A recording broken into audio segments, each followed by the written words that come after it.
चुनाव को लेकर क्या स्ट्रैटेजी आपकी रहेगी, क्योंकि अभी उपेंद्र कुशवाहा हो गए, अभी तरह मांझी भी कह रही है कि हाँ बातचीत चले, क्या आपकी भी कोई बातचीत चल रही है दिल्ली चुनाव को लेकर? जी बिल्कुल चल रही है, और इस बात को हमने पहले भी कहा था कि हम लोग की बातचीत चल रही है।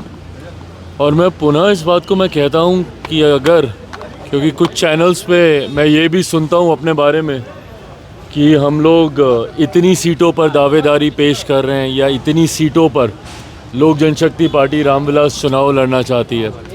एक बात तय है, स्पष्ट है, लोक जनशक्ति पार्टी रामविलास की नीति गठबंधन को मजबूती देने की है और सिर्फ उन सीटों पर या उतनी ही सीटों पर चुनाव लड़ने की है जिन सीटों को जीतकर गठबंधन को और मजबूत किया जा सके। पुनः दिल्ली चुनाव में भी झारखंड की तर्ज पर संख्या से ज़्यादा विनेबिलिटी मैटर करेगी।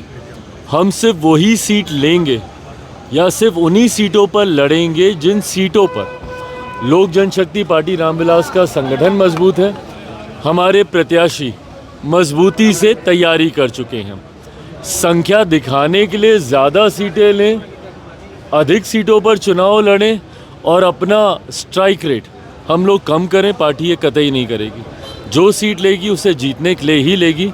और मैं मानता हूं कि मौजूदा परिस्थिति में जिस तरीके से आम आदमी पार्टी केजरीवाल जी की झूठे वादों से दिल्ली की जनता त्राही त्राही कर रही है, और ख़ास तौर पर हमारे बिहार के लोग, पूर्वांचल के लोग जिस बदहाल परिस्थिति में वहाँ पर जी रहे हैं, और जिस तरीके से पूर्व मुख्यमंत्री केजरीवाल जी ने बिहारियों को अपमानित करने का काम किया, उन्हें फर्जी कहकर किसी को वोट जिताने के लिए फर्जीवाड़ा करने तक का, चुनाव जिताने के लिए फर्जीवाड़ा तक करने का आरोप जिस तरीके से यूपी बिहार के लोगों के ऊपर उनके द्वारा लगाया गया है, इन तमाम बातों को मद्देनज़र रखते हुए इस बार दिल्ली की जनता वोट करेगी। और 8 तारीख को जब परिणाम आएंगे तो वहाँ पे भाजपा के नेतृत्व वाली एनडीए की सरकार इस बार दिल्ली में बनने जा रही है। सीटों पे बातचीत चल रही है चिराग, और कितनी सीटों पे चुनाव आप लड़ने जा रहे हैं? हाँ,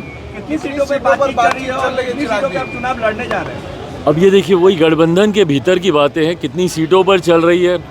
मुझे लगता है अब कुछ घंटों की बातें और हैं, 24 से 36-48 घंटे तक मुझे लगता है ये तमाम बातें सार्वजनिक हो जाएंगी। बट मैं पुनः दोहराता हूँ, कितनी सीटों पर नहीं, किन सीटों पर, संख्या से ज़्यादा विनेबिलिटी फैक्टर को मद्देनज़र रखते हुए हम लोग चुनाव की चर्चा कर रहे हैं। चिराग, मकर संक्रांति का समय चल रहा है और अब ये दावे किए जा रहे हैं अपोजिशन के द्वारा कि सरकार इधर उधर होने जा रही है, कितनी सच्चाई है इन दावों में?